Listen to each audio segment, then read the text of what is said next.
Começa agora, Vitrine Literária, com o professor e escritor Francisco Grijó. Tudo sobre literatura contemporânea, temas, autores, obras, debates, análises, curiosidades e bate-papo com autores e editores. Olá pessoal, tudo bem? Estamos abrindo a 4ª temporada do podcast Vitrine Literária com Francisco Grijó, aqui pelas plataformas da Rede Vitória, tanto no YouTube quanto no Spotify. Vocês sabem, e eu não precisaria nem dizer, mas vou falar mais uma vez, vocês sabem que o Vitrine Literária com Francisco Grijó é um programa sobre literatura. É um programa que sempre é conectado com o texto literário. E então as pessoas que frequentam o programa são professores, escritores, poetas, produtores literários, editores, leitores. Bem, todo mundo já sabe disso e eu agradeço mais uma vez a audiência daqueles que estão nos ouvindo e estão nos vendo. Hoje eu trago para vocês um grande poeta que eu conheci há muitos anos. Eu tenho o primeiro livro dele, que foi editado em 1985, portanto, há 40 anos. É um poeta de uma relevância bastante grande no que diz respeito ao Espírito Santo e mais especificamente a Vitória e Vila Velha. É um poeta que, quando eu comecei a escrever, eu ainda não tinha editado nenhum livro, quando eu comecei a escrever, eu li uma obra dele chamada Rosa dos Ventos, que me impressionou bastante. E eu fiquei sabendo depois, pouco tempo depois, que ele já era uma figura bastante celebrada no meio literário capixaba. Ele faz parte daquela geração que o professor Francisco Aurélio chamou de geração de 80, que, segundo o próprio critério do professor Chico Aurélio, foi o grande boom da literatura do Espírito Santo. Está aqui ao meu lado Gilson Soares, que eu convidei várias vezes para participar e ele sempre não pôde participar pelos motivos variados. Mas dessa vez eu consegui trazer. Que bom, porque ele abre com bastante solenidade essa 4ª temporada do Vitrine Literária. Gilson, muito obrigado por você estar aqui, valeu, bacana mesmo. Eu vou começar a falar com o Gilson uma coisa que eu achei muito interessante. O Gilson, ele é editado pela mesma editora que eu sou, a editora Cândida, do Alfredo Andrade, que já esteve aqui conversando com a gente. E o Gilson tem um projeto, vamos começar justamente por esse projeto, um projeto em que ele escreve a partir das viagens que ele fez de bicicleta.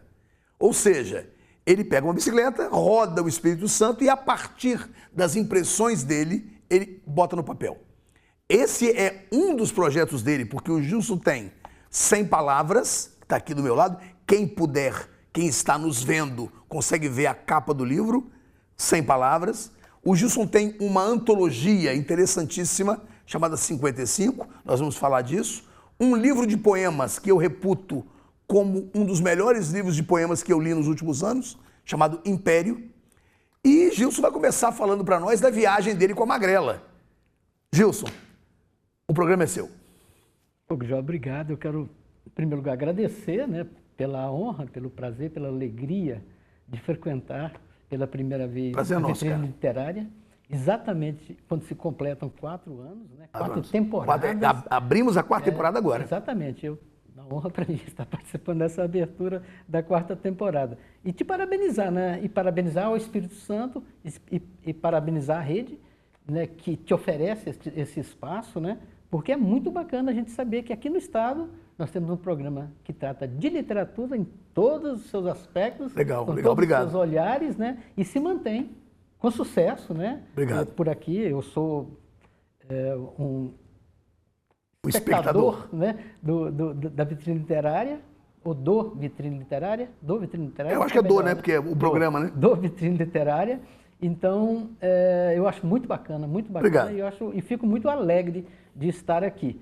Quero desdizer o que você disse, que você não me chamou várias vezes. Chamei. De toda forma, me honra muito. Chamei você sim. Chamou uma vez. Uma vez só? Com certeza, e realmente eu não pude vir. Tá bom. Mas já me senti honrado, pelo seu convite, e hoje estamos cumprindo esse convite, né, que você fez, e agora com muito prazer eu estou aqui. Fala pra gente sobre essa aventura, Tá. essa aventura ciclista literária, né? Ciclístico literária, é o que eu costumo dizer.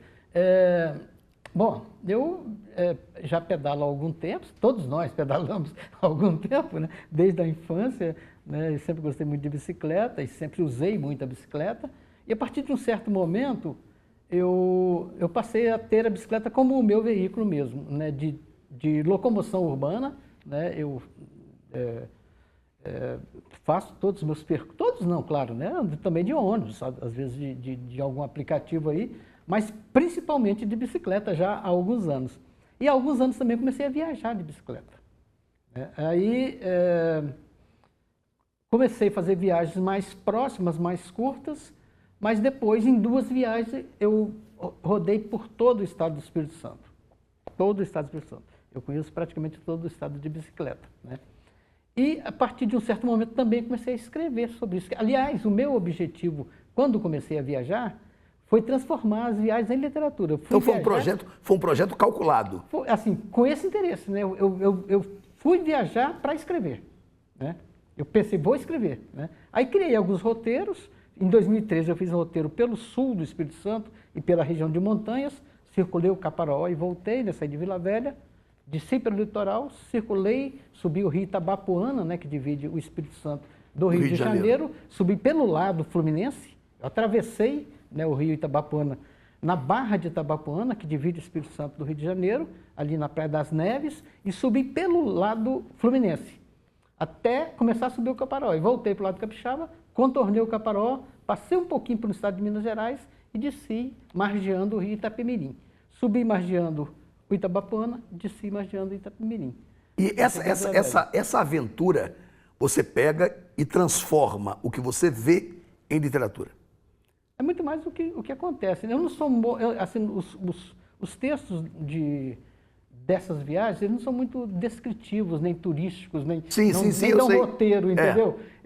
São textos literários. Exatamente. Eu quero que seja literário, né? E eu aproveito, assim, às vezes, num lugarejo, aparece tanta coisa que eu escrevo talvez 3 textos por uma noite que eu passei, entendeu? Cheguei de tarde, saí no outro dia de manhã e aconteceu tanta coisa que, sei lá, Ponto Belo, né? Quando eu passei por lá. Acho que em Ponto Belo, que eu cheguei lá no domingo e saí na segunda-feira cedo. E em Ponto Belo, acho que eu escrevi os 3 textos sobre aquele menos de um dia, né, que eu passei em Ponto Belo. O processo de criação, cada um tem o seu processo de criação, não se discute. Mas o seu processo de criação, intencionalmente, foi esse. O que eu vejo, o que eu sinto, o que eu toco, o que eu como, eu transformo em literatura. É isso, basicamente? É mais coisas que acontecem, entendeu? Assim, que eu acho curiosas, que eu acho divertidas, que eu acho que eu posso fazer daquilo ali literatura, entendeu? E como é que você conseguiu ver coisas divertidas e não descrevê-las? Foi a impressão que você tinha da coisa? Em não escrevê-las? Em não descrevê-las, né? Sim. Você viu algumas coisas acontecerem, mas você não descreve.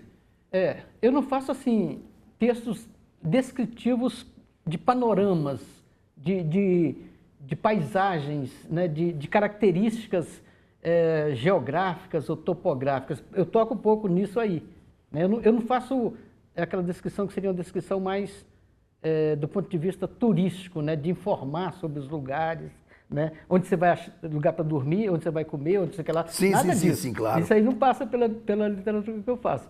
Aí eu pego coisas que eu acho que são, naquela circunstância ali, geraram um motivo muito bom para escrever, né? Um motivo ou divertido ou doloroso, né? Sei lá, coisas que vão se dando assim, que eu acho que... O 100 Palavras é um outro projeto interessantíssimo, né? Porque você limita a literatura. Você diz, você doma a literatura em 100 vocábulos. Todos os textos do livro têm 100 palavras. De onde surgiu essa ideia? E por que esse número? 100 palavras? Assim... Porque se alguém falar assim, você leu 100 palavras, os 100 palavras pode ser ausência de palavras, né? Eu assim, tive muito essa intenção, né? De brincar com a preposição e o numeral. Certo. Né? Isso aí está na cara, né? Que eu quis fazer isso. Sim. E Sem Palavras começou num momento assim... Eu comecei a escrever Sem Palavras em 2014, 2015, 2016, por aí. E comecei a escrever Sem Palavras principalmente porque eu estava muito angustiado, porque nós vivemos um momento que alguns de nós percebeu no que ia dar esse momento, né? Eu fui um dos que percebeu, você, outras pessoas perceberam, e muitos não, né? Mas a gente viu uma ruptura.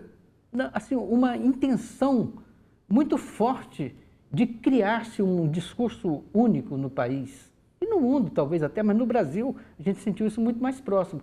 Então, assim, foi um período de muitos ataques violentos ao processo político, a capacidade que a política tem de nos promover, de nos administrar e de nos conduzir. Que desembocou no impeachment de Dilma, né? Desembocou em coisas muito piores. E a partir de então, coisas muito piores. Então a gente começou a perceber que aquilo estava acontecendo. Eu estava vendo aquilo acontecendo. Então eu não tenho um lugar para falar. Eu não tenho um espaço. Eu não sou um cara de destaque em nenhum, sabe? Eu não sou professor. Eu não sou dirigente. Eu sou um trabalhador, né? Que não tem muito onde falar. Eu gosto de literatura. Eu quero fazer literatura. Eu estou com muita vontade de falar, eu preciso falar. Então eu vou arranjar um jeito de falar. Eu não posso sair falando também loucamente, né? Então eu quero fazer... Aí, essa coisa de eu estar diante de uma impossibilidade de expressar, né? Eu estar sem condição de falar. Essa preposição colocada aí, eu achei legal esse jogo entre, né, a preposição e o numeral. E me estabelecer uma demanda que me permita um exercício literário também me pareceu muito bacana, né? Eu gosto disso, eu gosto muito de exercitar a literatura, de fazer literatura com objetivo literário, de escrever com esse objetivo, mesmo que eu queira principalmente expressar, botar para fora, né, me posicionar, não sei o que lá, mas eu quero que isso seja literatura. Eu não quero, assim, falar sem nenhum... Se eu sou um político, se eu sou um cara de destaque na sociedade, que vou falar e muita gente vai me ouvir, então eu vou fazer discursos, né? Não é o meu caso. Então eu falei assim, vou fazer literatura. E comecei a publicar, esporadicamente, textos de 100 palavras com esse objetivo, né? Publiquei esparsamente durante algum tempo, até que agora, bem mais recentemente, já publicando pela editora Cândida, né, conversando com o Alfredo, a gente falou sobre isso, né? Acho que ele conheceu, viu alguns desses textos e tal, a gente começou a trocar uma ideia sobre isso. Aí a gente combinou de, periodicamente, publicar no site da editora 100 palavras. Isso para mim foi ótimo, foi excelente, porque eu gosto muito disso aqui, desse período que de 2020 a 2024. E aqui eu pude falar de tudo que eu queria, das formas mais variadas e sempre com 100 palavras, sempre com esse exercício, com essa imposição que eu me coloquei de escrever com 100 palavras o que eu queria. Mas eu te pergunto isso, essa imposição, ela não limitou você? Ou seja, você chegou em algum momento a pensar, eu não consigo escrever o que eu quero em apenas 100 palavras? Não. Não? Não, nunca aconteceu isso. Todos os textos você conseguiu realmente obter o resultado que você queria? Teve textos que eu acabei de escrever com 140 palavras. Sim, aí o que você fez? Outros eu escrevi com 80 e já tinha... Né? E o que você fez? Aí é um exercício. Aí é um exercício, né? Corte, de enxugamento. De colocar naquela quantidade. Além de ser aquela quantidade, eu sempre exercito muitas coisas de literatura, eu penso, né? Você vai poder dizer, e os leitores também, se eu alcanço isso que eu pretendo,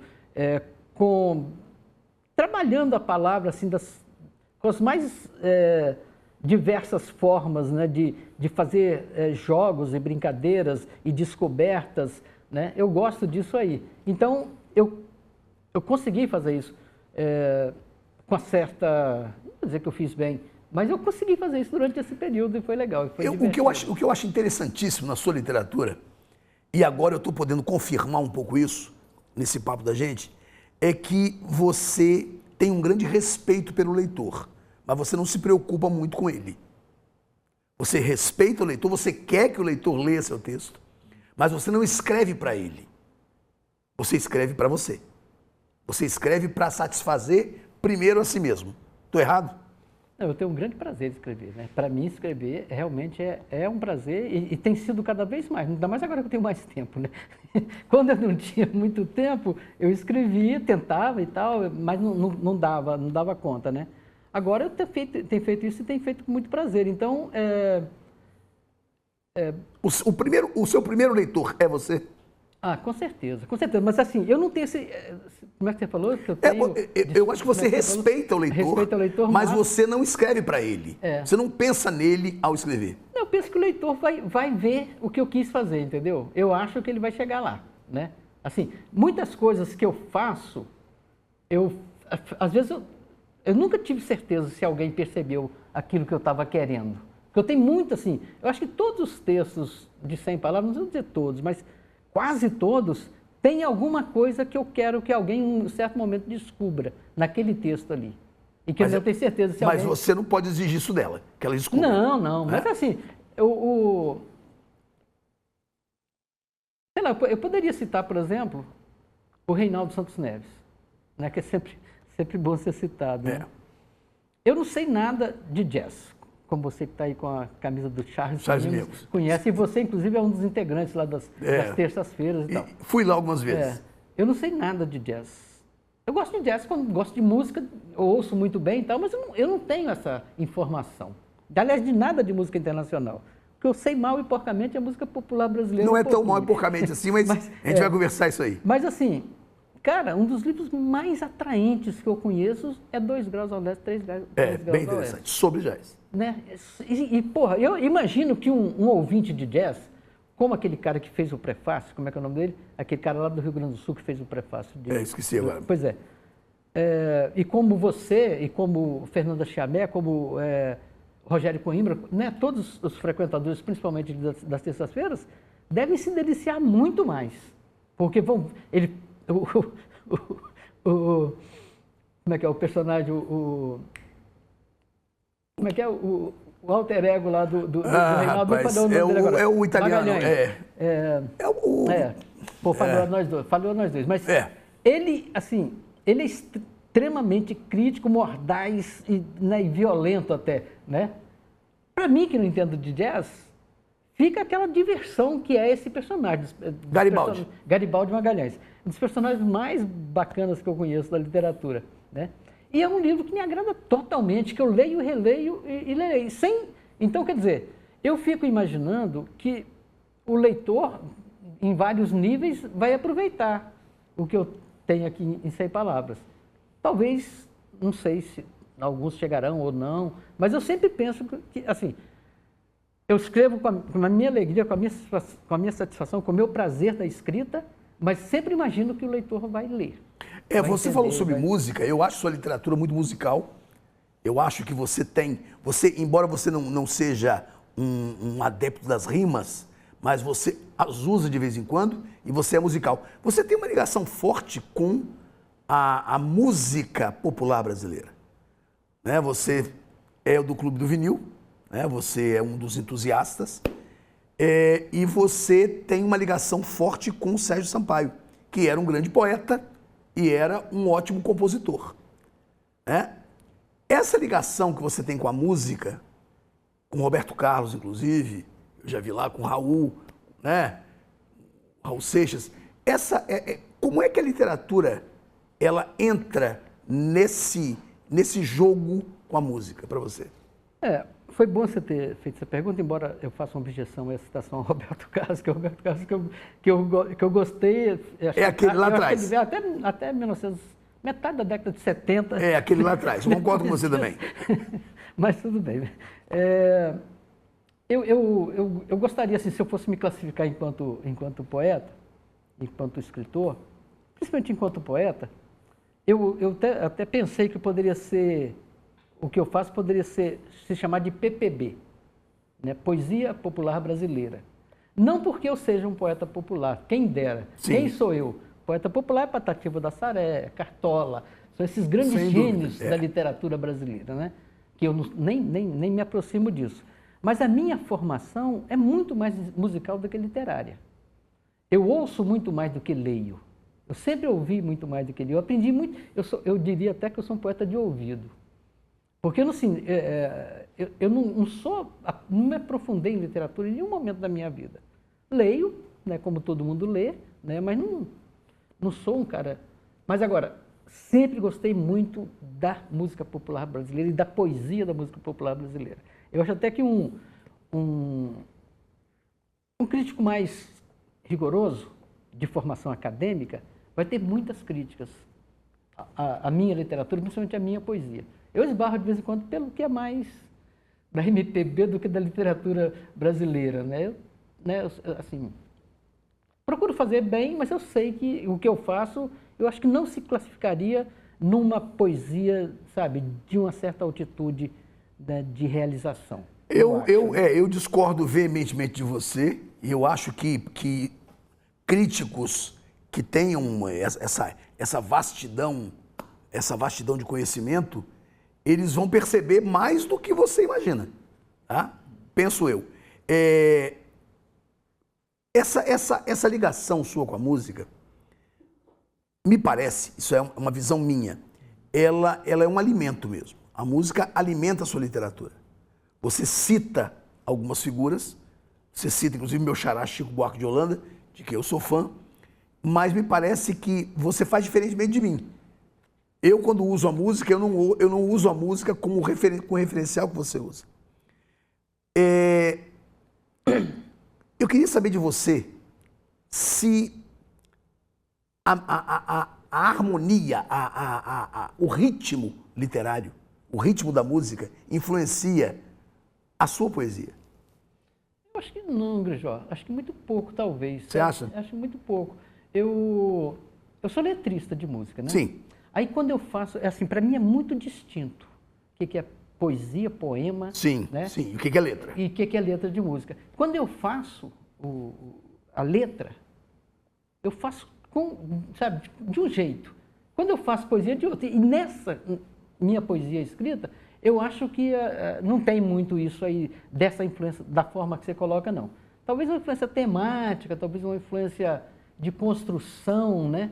Mas, assim, desse jeito que você está falando, de harmonia, de ritmo, não sei o que lá, eu não sei. Pelo menos se tem, eu não teria sido essa a minha intenção, né? Você tem um poema na página 69 da sua coletânea 55, chamado Ritmo. Uhum. Deixa teu corpo gritar seu movimento, amplificando o concerto dos sentidos. Cabelos, pernas, quadris e coração dançam juntos na batida dos tambores. Tua percussão repercute em meu peito, que experimenta o compasso da paixão. Caminho mudo no mundo do teu ritmo, que é sedução, embriaguez e alegria.